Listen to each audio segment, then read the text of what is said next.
बिस्मिल्लाहिर्रहमानिर्रहीम, अस्सलाम वालेकुम। क्या वो वक्त अब नज़दीक आ चुका है कि इजराइल के प्राइम मिनिस्टर नेतन्याहू का हमास की वजह से तख्ता उलटने जा रहा है? क्या वाकई हम ये सूरत हाल देखने वाले हैं? बिल्कुल। देखिए, कतर ने आज ऐलान किया है कि जो डील फाइनलाइज हुई है, इस डील के तहत हमास ने भी बातचीत की है। असल में इसमें उन्होंने ऐलान किया है कि इसराइल और हमास के दरमियान हमने एक डील फाइनलाइज करवा ली है। कतर पर प्रेशर था इसराइल की जानिब से कि आप इस डील को तो छोड़िए, आप हमास का ऑफिस बंद करें। उन्होंने कहा अगर हमने ऑफिस बंद कर दिया तो कम्युनिकेशन का राब्ता मुनक़ता हो जाएगा और आपको बहुत ज़्यादा भारी इसकी कीमत चुकानी पड़ेगी। अब सूरत हाल ये है कि कतर ने जो डील फाइनल करवाई है, इसमें इसराइल की इतनी बड़ी शिकस्त है, इतनी बड़ी शिकस्त है कि आप सोच लें कि इसराइल 75 साल पीछे चला गया है। यानी जो उसने 75 साल से भरम बनाया हुआ था वो टूट रहा है। हमास ने ऐलान किया है कि फजर के बाद से ये मामला शुरू हो जाएगा। 7 बजे जुमे को सुबह 7 बजे से जंग बंदी होगी और ये जंग बंदी 4 दिन के लिए रहेगी और इसमें तमाम मिलिट्री एक्शंस जो कि हमास की जानिब से होते हैं, जो फ़लस्तीन के अंदर फ़लस्तीन की रेजिस्टेंस की जानिब से होते हैं या इसराइल की फ़ौज की जानिब से, ये तमाम की तमाम ताकतें एक दूसरे पर हमला नहीं करेंगी। और फिर उन्होंने कहा कि किसी तरह की जो एयरक्राफ्ट एक्टिविटी है वो नहीं होगी गजा की स्ट्रिप में, ना ही कोई एयरक्राफ्ट की एक्टिविटी होगी 10 बजे से लेकर 4 बजे तक। यानी सुबह 10 बजे से लेकर शाम 4 बजे तक गजा और नॉर्थ की साइड पर 3 फलस्तीनी रिहा किए जाएंगे हर एक इस्राएली कैदी के बदले में।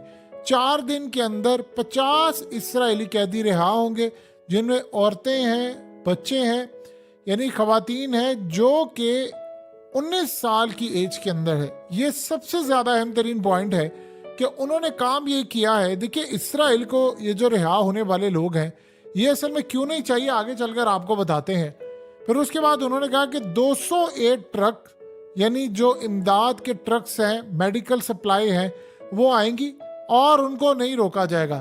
और 4 जो ट्रक हैं फ्यूल के आएंगे, कुकिंग के आएंगे, गैस के आएंगे और ये तमाम एरियाज के अंदर जाएंगे और उसको इसराइल किसी सूरत नहीं रोकेगा। अब बज़ाहिर आप इस डील को देखें तो सारी की सारी हमास की बातें मान ली गई हैं और इसराइल ने सरेंडर मुकम्मल किया है। अब आप बताइए कि ये जो खास तौर पर लड़कियां हैं और बच्चे हैं जो 19 साल की एज के हैं, इन सबको रिलीज किया जाएगा। यानी इसमें जो इसराइल के मुसाद के लोग हैं, जर्नैल हैं, फौज के लोग हैं, उनमें से किसी को रिहा नहीं किया जाएगा। यानी इसराइल के लिए झटका यह है कि इसराइल के तकरीबन 300 के करीब लोग हैं, 300 के करीब इसराइल के लोग हैं और उनमें से 50 रिहा किए जा रहे हैं। और आप ये सोचें कि इसके बदले में उनके तकरीबन 150 के करीब लोग रिहा किए जाएंगे।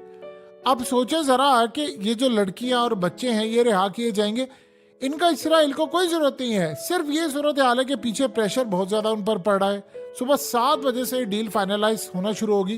प्रेशर तो उन पर बहुत ज्यादा पड़ा है, लेकिन सबसे ज्यादा इशू भी तो ये खड़ा हुआ है ना कि इसराइल के लिए अब तक सबसे बड़ी प्रॉब्लम ये बनी हुई है कि इसराइल को इस बात का अंदाजा हो चला है कि बाद में अगर ये कैदी आएंगे तो इन कैदियों के बाद, आप मिसाल के तौर पर अगर 50-50 की बात की जाए तो 50-50 में अगर इनको 1 महीना लग सकता है। अगर इसी तरह बात की जाए तो अगर 50 कैदी आएंगे तो बाकी जो लोग रहेंगे वो भी कहेंगे हमारे भी कैदी लेकर आओ, हमारे भी कैदी रिहा करवाओ। तो जब वो कहेंगे तो फिर इसका मतलब है बाकी 50 इन्होंने हर हफ्ते 50 करने हैं और 4-4 दिन के हिसाब से। तो आप अगर देखें तो तकरीबन 25 दिन के करीब, 20-25 दिन के करीब जंग बंद रहेगी। तो जंग बंदी का मतलब ये है कि हमास को मौका मिल जाएगा रीऑर्गेनाइज करने का। हमास को मौका मिलेगा कि वो अपनी ताकत, अपनी एनर्जी को दोबारा लेकर आए सामने। मीडिया को मौका मिलेगा कि आकर वो जो खंडर बन चुका है गजा उसको दिखाएं, दुनिया को बताएं कि यहाँ पर क्या तबाही हो रही थी, यहाँ पर क्या सूरत हाल पैदा हुई है। फिर उसके बाद दुनिया को तो ये मामला जो भी पता चलेगा, उसके बाद वहाँ पर इमदाद, चीज़ें, सब कुछ आएगा। इसमें सबसे बड़ी जो शिकस्त होगी वो इसराइल की होगी और इसराइल की एस्टैब्लिशमेंट अब ये सोचेगी कि नेतन्याहू को कुर्सी से उतारना है, क्योंकि अमेरिका ने कहा था नेतन्याहू को जंग नहीं करनी। इंटेलिजेंस एजेंसियों, फौज के सरबराह और इन सब के दरमियान लड़ाई हुई और इसराइल इस सारी सूरत हाल में 48 दिन की जंग में कोई खातिर खा कामयाबी हासिल नहीं कर पाया। जब वहां पर एड जाएगी, इमदाद जाएगी, तो पता ये चलेगा कि वहां पर नुकसान कितना है, लोगों को कितना है, और फिर लोगों को ये बात समझ आएगी कि इतनी बड़ी ताकत को पैरों में गिराने वाली ताकत, इजराइल की ताकत इस वक्त मुकम्मल तौर पर नाकाम हो चुकी है। इसराइल की पावर इतनी ज्यादा खत्म हुई है, इतनी ज्यादा खत्म हुई है कि जिसका हम लोग अंदाजा भी नहीं लगा सकते। यानी आप अंदाजा कर लें कि इस वक्त इसराइल के खिलाफ हमास ने जो ऐलान किया है, उन्होंने कहा है कि सबसे बड़ी हम बात बता दें, उन्होंने कहा कि 335, ये अब तक का सबसे ज्यादा खतरनाक फिगर आए। उन्होंने कहा कि 335 के करीब हमने इसराइल की मिलिट्री गाड़ियां, उनकी जो टैंक समेत और ये तमाम चीजें तबाह कर दी हैं।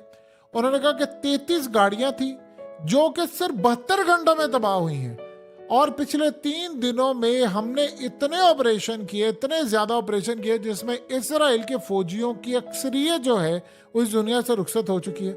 उन्होंने कहा कि हमने इनके इन्फेंट्री ग्रुप जो बेत हनन में है उस पर जाकर तबाही बारूदी मवाद रखे, उनको तबाह किया। उन्होंने कहा कि एक हमारे सिर्फ एक फौजी ने, यानी जो हमारा जंगजू है, उसने 8 के करीब जो इसराइल के फौजी हैं उनको मारा है। यानी एक बंदे ने हमारे 8 के करीब इनके लोग मारे हैं।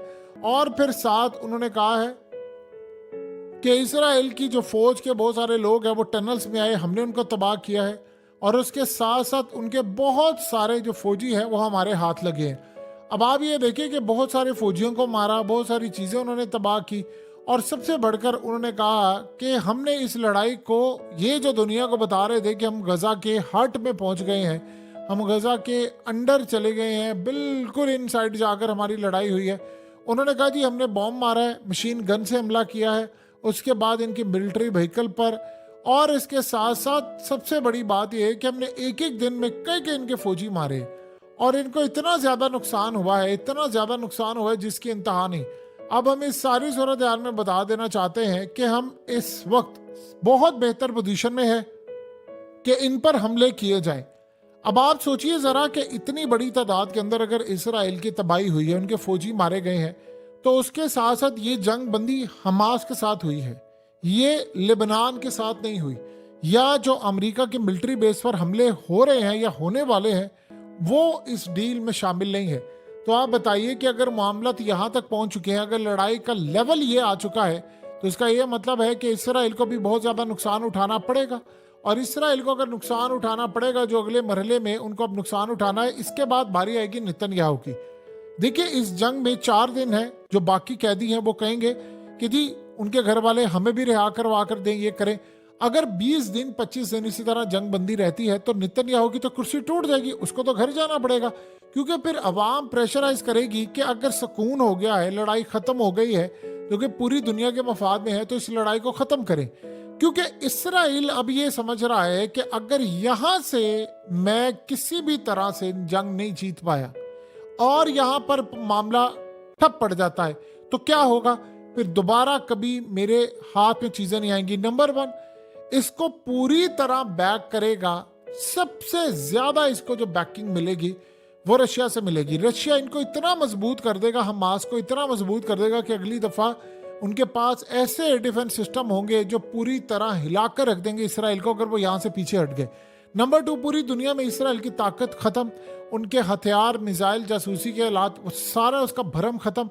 फिर उसके बाद सबसे बड़ी सूरत हाल ये होगी कि बहुत सारे मुस्लिम ममालिक जो बज़ाहिर तो आपको नजर आ रहे हैं कि बिल्कुल सिर्फ मजम्मतें करें, मदद नहीं करें, उनकी कोशिश होगी कि अगर इसराइल के खिलाफ लड़ाई करनी है तो इस ग्रुप को हम स्ट्रॉन्ग करेंगे, ये लड़ाई करेगा, ये मारेगा उनको।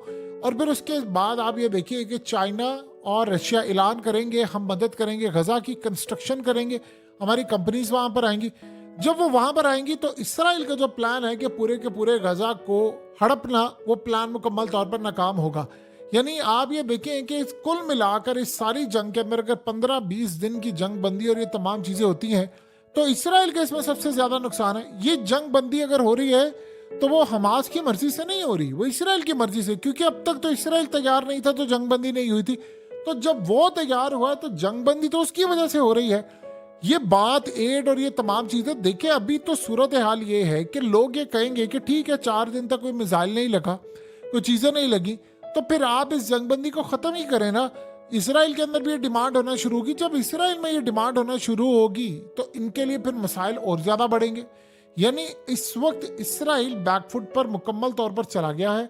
उसको ये बात समझ आ गई है कि जिस तरह हम चाह रहे थे कि जंग जीते, फिलहाल तो दूर दूर तक हम ये जंग जीते हुए इस तरह नजर नहीं आ रहे।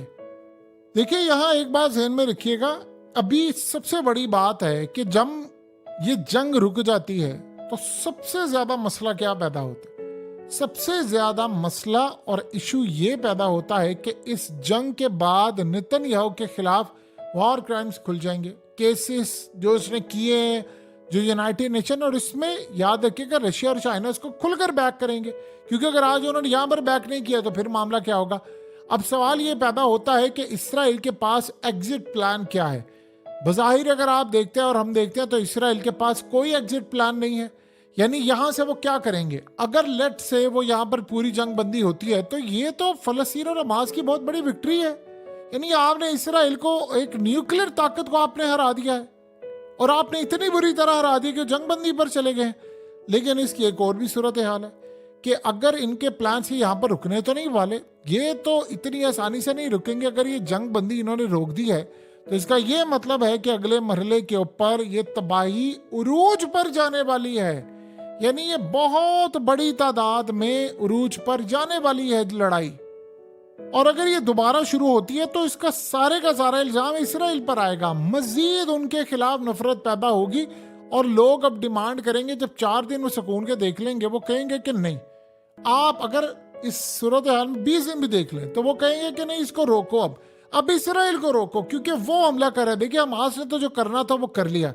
अब अगर जंग बंदी के बाद इसराइल दोबारा हमला करता है, इनके दरमियान कोई डील नहीं होती, तो फिर इसराइल के खिलाफ और नफरत बढ़ेगी। फिर तो आप ये देखें, अभी ये क्यों इन्होंने कहा है हमास ने कि आपकी एरियल एक्टिविटी नहीं होगी, यानी ना तो आपके जासूस ड्रोन्स उड़ेंगे ना आपके लोग उड़ेंगे। जाहिर सी बात है उन्होंने यहाँ से निकलकर सामने आना है और बहुत सारी चीज़ों में उन्होंने अपना मामला रखना है।